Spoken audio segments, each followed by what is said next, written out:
civic education means learning how to be a responsible citizen. So learning how to be a responsible citizen includes several aspects or facets. One of them is being a learner all your life. So acquiring strategies and techniques to enable you to deal with problems that you face in your life and learn from them. A second aspect of being a responsible citizen is being productive in the workplace. So, for example, not going to work and daydreaming, for example, or being absent from work many days with false illnesses, but actually working, producing, and benefiting your community in some way.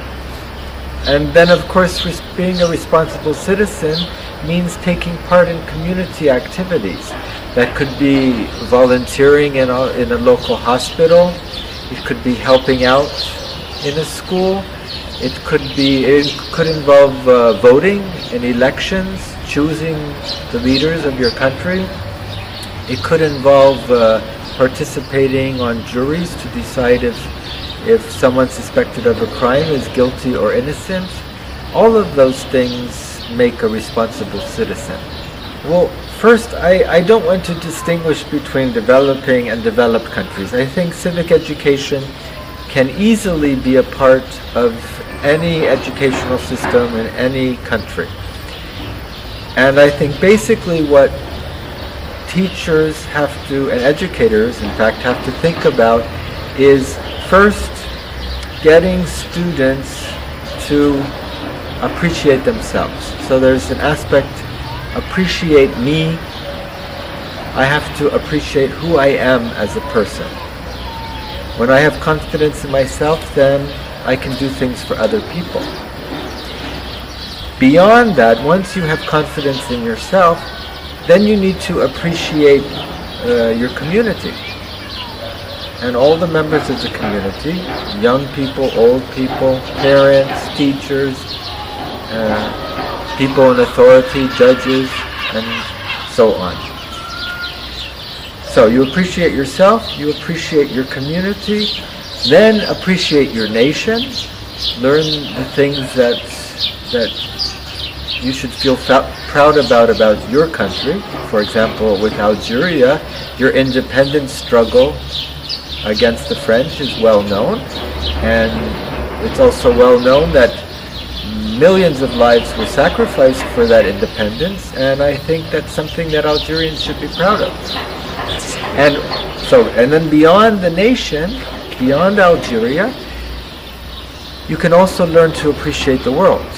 And the world is getting smaller with internet and computers. People are in communication in seconds. People are traveling a lot faster with airplanes now, and it will be even faster in the future. Television brings us images from all over the world in just seconds. For example, the recent tsunami in Southeast Asia. So learning that what we do in our own countries is interrelated and interconnected to what happens in other parts of the world, I think is an important thing. We're at a stage in civilization, and I mean world civilization, where we need to think about maybe not countries, but like one world, where everyone is part of the same world and we are. I think if I go back to what I just said in your previous question,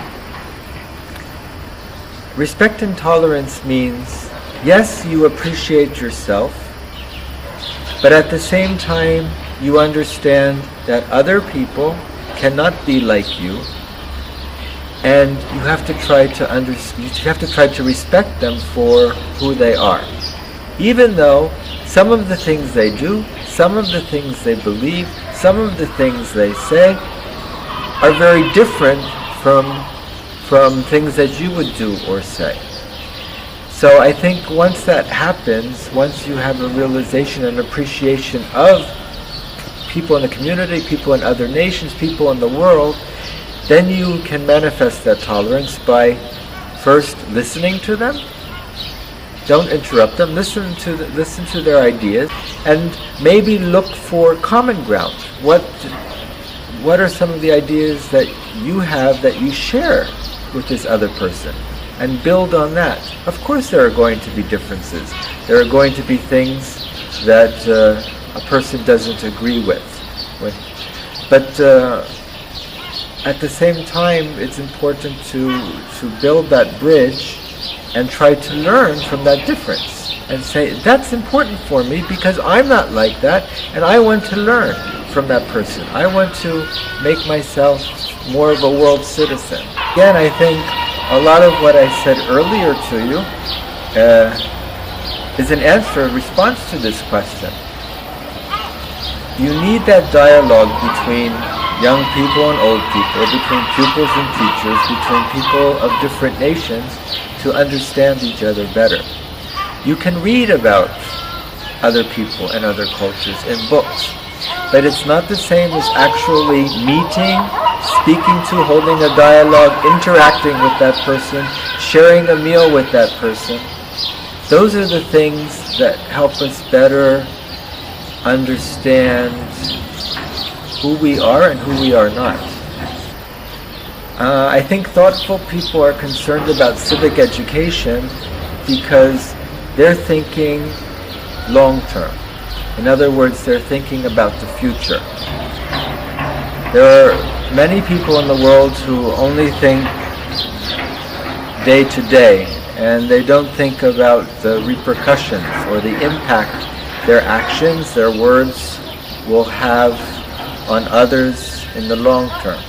So I think that's why thoughtful people think about civic education. They're thinking about their children and their children's children to try to ensure that the world their children and their children's children grow up in is better than the world we live in now. And it's thoughtful people who think long term like that. Well, you know, in the United States, the government can't force citizens to vote. By teaching civic education and civic responsibility, teachers hope to promote, to encourage young people to learn about the voting process and to go out and participate. But it's not mandatory in the United States. It's not a legal requirement.